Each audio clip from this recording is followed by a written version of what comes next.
listening to, watching, hearing, smelling, tasting, and feeling sex, drugs, and skincare. Like and subscribe. Hey, welcome back to Sex, Drugs, and Skincare. I'm Nikki Davis Jr., stand-up esthetician, licensed comedian.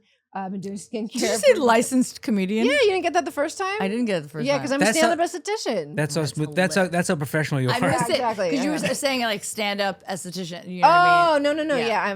Maybe Got I it. should switch them around so it's more obvious that they're. You know, I've also seen you aesthetize people while you're sitting down. esthetician. Yes. I don't think that's the right way to say that. That's good. I People do aesthetize. ask me if I'm an anesthesiologist sometimes. Oh, that's like, fine. do I look like an anesthesiologist? One Do I have time- anesthesiology money? I was going to say. Yeah. You have the overalls for the anesthesiologist. Kind of. I think they wear overalls. They no, wear I'm kidding. overalls? I don't know what they One wear. They time can wear some- whatever they want. They just come in, they put you under, they That's collect true. a They got the fat good paycheck, drugs. and then they're out of there. They're Yeah. always like, coming in from like the golf course or like horseback riding. Yes, they are. They're always in some. When I got my endoscopy, colonoscopy combo, guys, don't be jelly.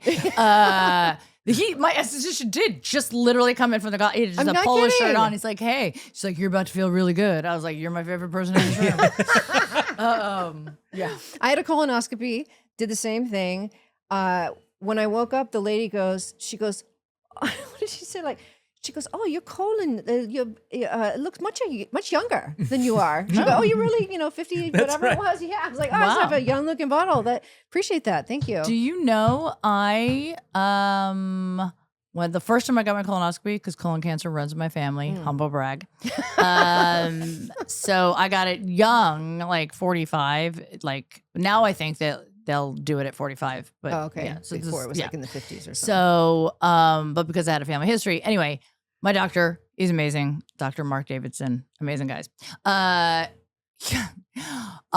did the prep, which is awful, but you do feel very thin. And then I put a note on the small of my back that said, "Please lock up when you leave." Come on, that's so Took a fucking picture of it. funny. It's on my Insta. I posted it on Insta and Facebook. You know what I mean? So I went there. That's amazing. I couldn't wait to go under and everything.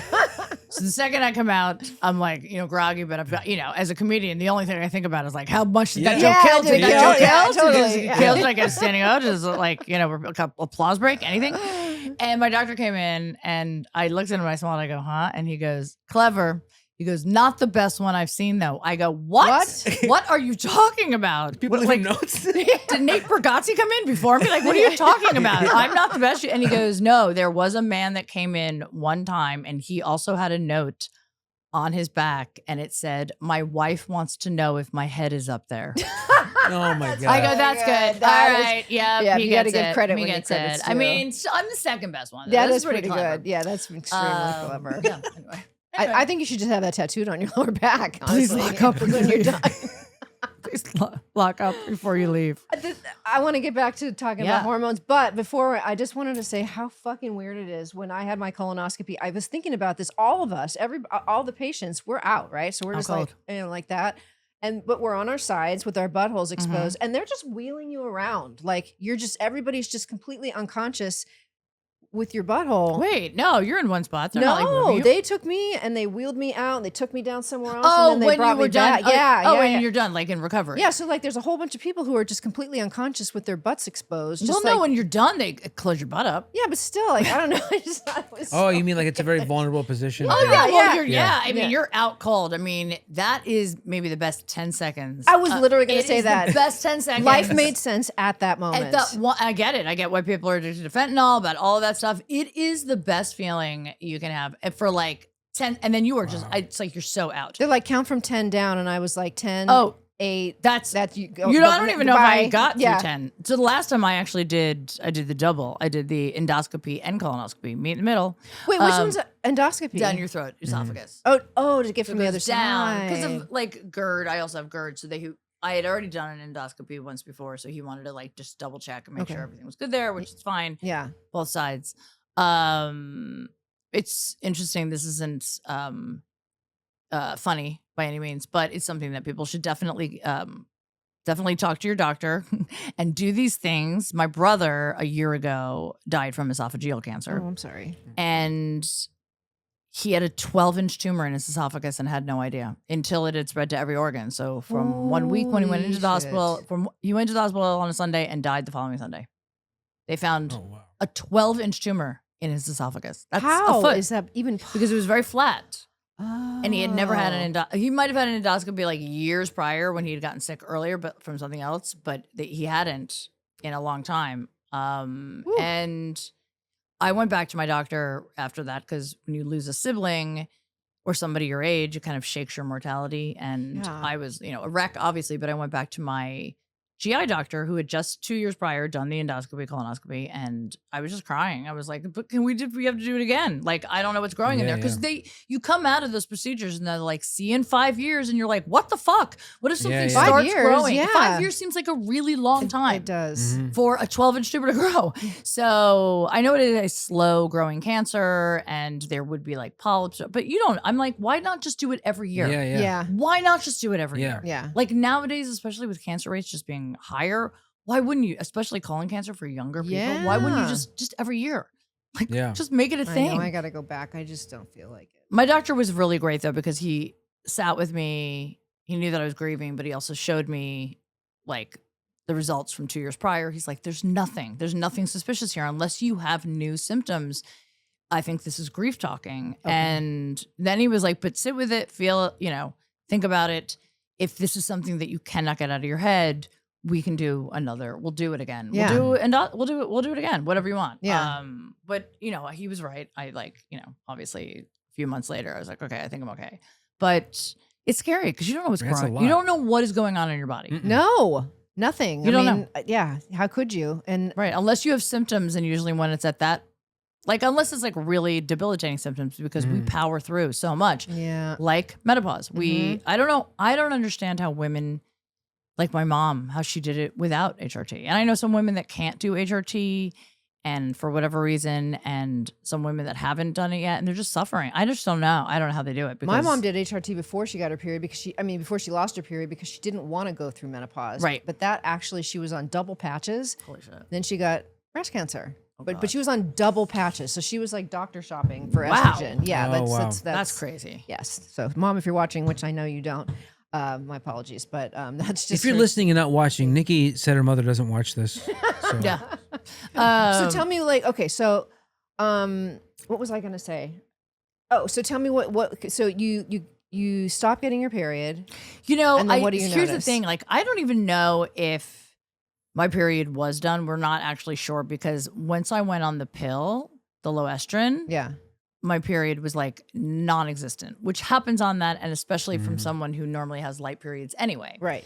She's like, and then she was right, because I did have some bleeding in between there, some spotting, but like, we don't know actually. Like, we did it by age and where my levels were at, and they were like really low. Yeah. And I was at the age where, so she's like, let's do it. And we'll just monitor everything. You know what I mean? And it was night and day. From where I was at, like freaking out. My body was like, it just felt like I was hit by a truck every single day. I was like, I wasn't having night sweats, but I was having a lot of hot sweats. Like, I would just be with my daughter, just taking off my shirt. I was like, hot flashes. I was like, oh my God. Were your joints hurting and stuff? My joints. I mean, it felt like I was hit by a truck. That's what everybody says. It was brutal. But honestly, within that week that I started back on the estrogen patch, those symptoms went away very quickly. Wow.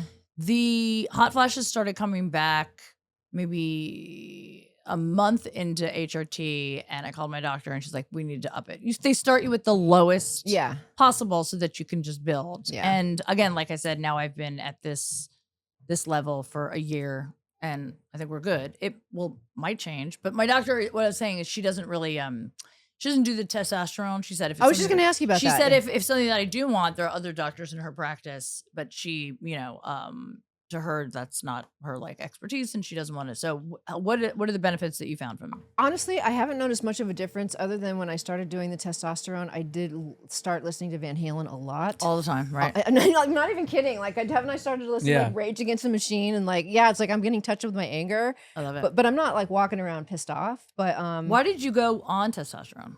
I just thought maybe it would help me, like, because I was going to start building muscle, and I just started that. Yeah, you started doing with weights. So I'm working with a trainer. I just posted a story about it. Guys, check it out. I'll check it out. This guy Tristan, he's really great. And yes, I hate working out, and he came up with, he comes up with these great plans and tells you exactly what to do to build muscle. That's my main thing. Yeah, I did lose a lot of muscle, and I mean, like, within the last year, it was like jarring how much muscle I lost. I was like losing and weight. you've seen like my butt No had ass. no muscle left in No, there. so it was funny because I put on a bathing suit, guys. Don't try to like surf the web for it.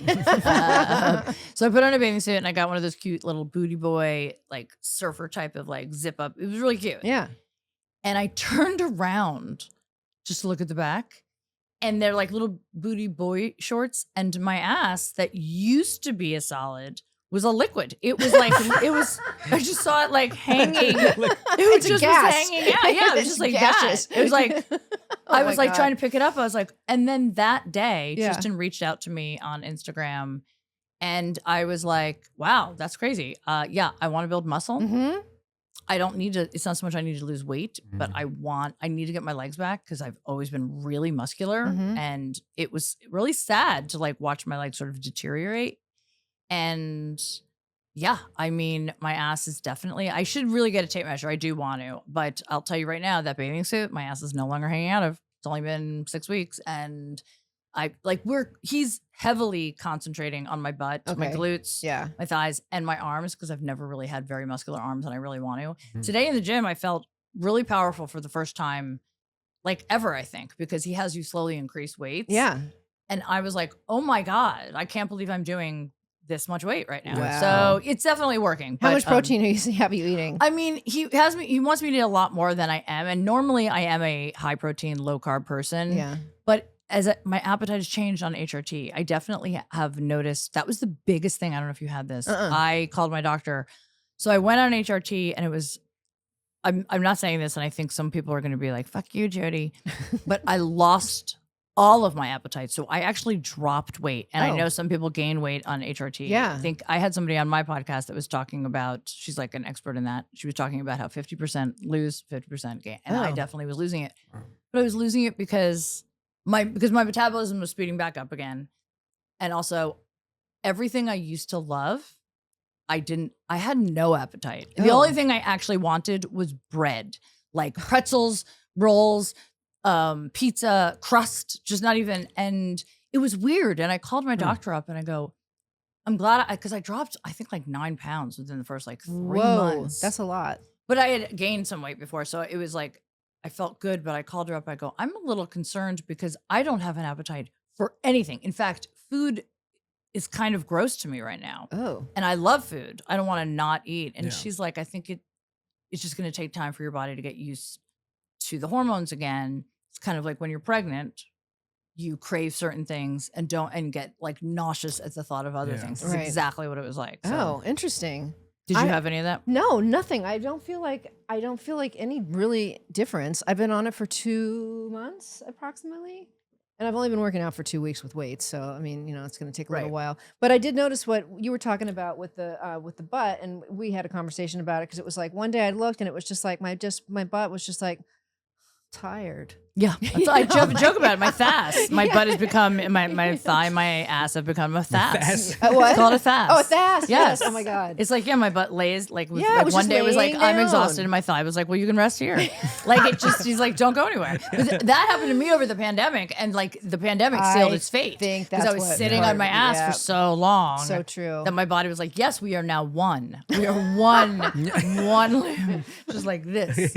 But I definitely, it is really jarring to see that, where it's not even like when you're young and you gain weight, like, oh, I need to lose some weight. But when you're older and you just like, it just is flab, you're like, what happened? You know what I mean? I think at some point, I don't know at what age it is, but you gain a pound of fat and you lose a pound of muscle every single year, right? Oh my God. So you're looking at the scale, you're like, oh, I'm still X amount of pounds. But really, you're just skinny fat by the time you've actually done it. Yeah, I mean, same. Yeah.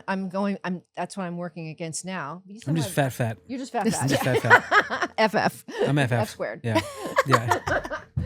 But, we are at the close to the end. Okay, yeah, but right, I can do a little bit more if you want to talk a little bit more. Yeah. Let's talk about my ass. Yeah. I mean, if we're talking about asses Yeah. here. Yeah, it's really jarring. I don't think people understand what a mind fuck it is, because you in your head, you feel a certain age. Like you don't see yourself as that age. So in our minds, we're always going to be a certain age. And then when you look in the mirror, it's like What age do you feel like? If you just somebody just said, "What age are you right now?" And you I woke mean, up if in we the take morning? like my sciatica away and the fact that I Right. can't drink the way I used to, Yeah. I mean, God, I still in my head, I'm like in my 30s. I don't like, I'm just, and I have a young child, so I'm active and mobile all the time. Yeah. But I always had that energy. Yeah, I mean, there's certain things that what really is harder about getting older, especially with menopause, is once I started going into perimenopause, menopause, drinking like alcohol, Can't do it. Mhm. Can't do it. my body just stopped metabolizing it. Really? And I only know that because I like researched it, but also I was like, I'd have one drink. Yeah. And I was like, even if I didn't want it, I wasn't like mentally drunk, but I was like slurring I'm like, what's going on? And then I did some research. My body was just like, I don't know what to do with this anymore. Yeah. We've been doing this for so long, but Wow. it made me mad because I'm like, I don't have a problem with alcohol. I like to have a few drinks. I should be able to Yeah. for the rest of my life the same way. You know what I mean? Mhm. Like, so it's just not enjoyable anymore. And then every once in a while, like the other night, I had a couple drinks and felt like my old self. I was like, Oh, yeah, that's I felt so cool. good. Like Yeah. every once in a while, but then you get cocky and you think you can do it again. You cannot. Nope. You cannot. Once every Well, it fucks decade. up your sleep and everything too. But It's yeah. the worst. Yeah, I'm hungover before the glass is empty. Oh my God, yes, me too. I'm really fun It's like for you like feel good 15 for like minutes. a second. Yeah, and then I'm on the couch. The and I'm headache sleeping. comes. Yeah, and you're exactly. Like, what the fuck? Yeah, no, I haven't been able to drink in years. We both stopped drinking, not Yeah. because we're against alcohol, but it just doesn't feel good anymore. I don't have a taste for it anymore, and I'm just kind of like, yeah, I'm the same thing. No tolerance for it. Yeah. Yeah, you just can't. But- Your body is like, we don't know what to do with this. I think and- alcohol is bad. I think it's just, I don't judge people for drinking alcohol, but I just think it does something to the brain that like isn't that good. If the government's okay with it, it's probably not that good for you. You know I what know mean? it's the most destructive thing that's legal. Yeah. It's Yeah. just like completely like, okay to have it because hey, you just can't have it in certain situations. I've never made a good decision on alcohol. No. Ever. No, I've always to me, I've actually had a really good relationship with alcohol through the years. That's okay. That's But- that's a red flag. I've got a good relationship with We've been, alcohol. like really close. No, I've definitely had some nights where I was like, woo, you know what I mean? But for the most part, I had a good relationship where my body will tell me when to stop. Even when I was even younger, when my friends could like throw up and then keep drinking again, Oh, my yeah. body Rally? would Yeah. always be like, we're done. And I just would stop. I would just be like, we're done. How do people do the thing where they go on like they're like all day long, like they're waking up? I actually and don't know. I don't get That's- it. That's actually, I guess when I was my 20s, I definitely went in the bar crawls and stuff like that, and I was fine. And I never got hangovers. I never got hangovers my until I God. turned 40. It was crazy. Never. As long as I got sleep, I just never really suffered a headache. Maybe I'd be dehydrated. It was crazy. My body was like a machine. And then and that's what's crazy is like I don't drink a lot. But especially having a child, at the end of the night, it's like I just want, and I can have one drink and it's 100% fine. That is actually fine. If I'm home, I'm having one drink. But if I go out and I'm at a show, I can have one. That is it. If I have more, there's a huge chance that I am going to feel like such garbage even before I go to bed, and then my sleep is fucked the whole night. Yeah, the sleep part of it. It's the sleep part. Yes. Yeah. If I could really sleep everything off, then everything would be fine. But yeah, so it's just not worth it. Yeah, it's not worth it. When we go to my parents' house now, my sister always makes a drink, and I will have like, it's like a half mocktail, half not mocktail, Yeah. just to tolerate them. It works. And it works. I have my vape pen. We all get by. There exactly. should Yeah. be, see, that's the thing. I don't vape. I don't do anything else. So, well, that's not true. I microdose. And I'll do a nice, like, little, like, That's therapeutic. chocolate, Yeah, that's chocolate not mushrooms. nothing. You know what I Yeah, mean? Yeah, those are nice. That stuff I can do. I Yeah. can't, like, THC. I've never been able to really tolerate marijuana. I can't. And I've tried every single strain. Yeah. I've tried every gummy. What happens? For You get sleep. like paranoid or? No, I don't feel good. Okay. I don't feel good. I feel either too high or I just don't feel good. Yeah. It just does not interact with my body well. It just never has. Even in college, I was never a big Never fan a of pot that. smoker I or love anything like I that. love Coke. Yeah. Oh, yeah. That was super fun. Super fun. But yeah, it just doesn't. So if I had like, you know what I mean? So alcohol was just like, 2 drinks a week was just like after a show. Mhm. You know what I mean? It was like, that was my thing. Yeah. And it was great. And it makes me mad that I can't really do that anymore, which is fine. It's like I'll give that up if but like fuck you, body. Like, I'm not abusing you. Yeah, you should be able yeah. to just be like, Jodi, this is the amount of drinks you can have. Or you should be able to fill out a questionnaire. Are you going to be with your parents this week? Are you going to do this? Yeah. And then your body adjusts. Like, okay, Yes. we'll Some rally. leeway. We'll rally for tonight Yeah. because you're seeing so and so, and we want you to be in control. Yeah. Of your emotions. I mean, Yeah. Yeah. Yeah. I still have Coke dreams, like all the Do you time. really? Yeah, all the time. I'm like, I'm so excited to do the Coke in my God, dream. I mean, I've only done it honestly. I think maybe less than 24 times in my entire life because I didn't like even discover it until I actually moved out here. So like in my 30s, Mhm. but it fucked up my sleep. I couldn't Oh, well, sleep. yeah. You can't And that sleep, was the yeah. greatest thing about alcohol is I Yeah. could be out with my And friends, then and, you're- the second I say I'm done, I'm asleep. Yeah. And it was great. And with Coke, you are up. No, you're up. I hope you then the want to next think day- about your Yeah. feelings. Exactly, you're because that's awake all now. you're gonna be doing. Yeah. And then everybody else is asleep, and then you have nobody to Staring talk at the to. ceiling. Yeah, exactly. We used to do it in high school. Oh I think God, that might Yeah, be- and then like the next morning, I'd be like, we have to get up at fucking 7:30 in the morning. But you could though. I could, yeah, and we would do it in class. Like I would leave Oh a line my in the God, a little bathroom. Where pick did me you up. go to school? At school called Cal Prep. It was like a really small little private school with a bunch of fuck ups for teachers, and every room had a kitchen and a bathroom. So one of us would go in the bathroom, dump out some Coke, put it in the drawer with the little thing, do it, come back, and then the other one would just immediately, I'd be like, oh, I gotta go to the bathroom too, and then I go back, and then we'd have to Oh sit in my biology, gack out of our minds. Oh my God. I think I want to hear more about that, but I Yeah. think we have to Right. wrap Yes, up. we have to All wrap right, up. all right. But next time, let's start up again with Yeah. Jodi's Coke, best yes. and worst Coke stories, and then I want to hear more about you sniffing Ajax in the bathroom. Yes. I want like next time we just bring the Coke. Yes. Yes. Yeah. We'll have like a Coke. BYOC. Let's like have one off, just a one-off. Yeah. I'll bring the shrimps. You bring the Coke. Let's just have a party. That works. I'm down. Yes. All right. Well, Yeah. God, thank you so much Thank for you for coming. having This me. is so much fun. So much fun. I would just have you for hours if I could, but I know that you have to go. Well, and you have other people and to we talk have to. another person in the next room Yeah. waiting. So, Yeah. love you so much. Love you guys so much. Yeah, and I hope to you. see you very soon. You'll see me. Okay, good. Okay, bye, All right, everyone. Bye. All right, Bye. take care. Oh, did you ask her where? Oh, yes. Let's get your social information. Yeah. Yes, I am Jodi, Jodi, Miller Comic across everything. And I'll give you my address too if you DM me. What? Yeah, that's it. Okay, cool. All right, Thanks thanks again. again. Thanks, guys. All right, bye. Bye.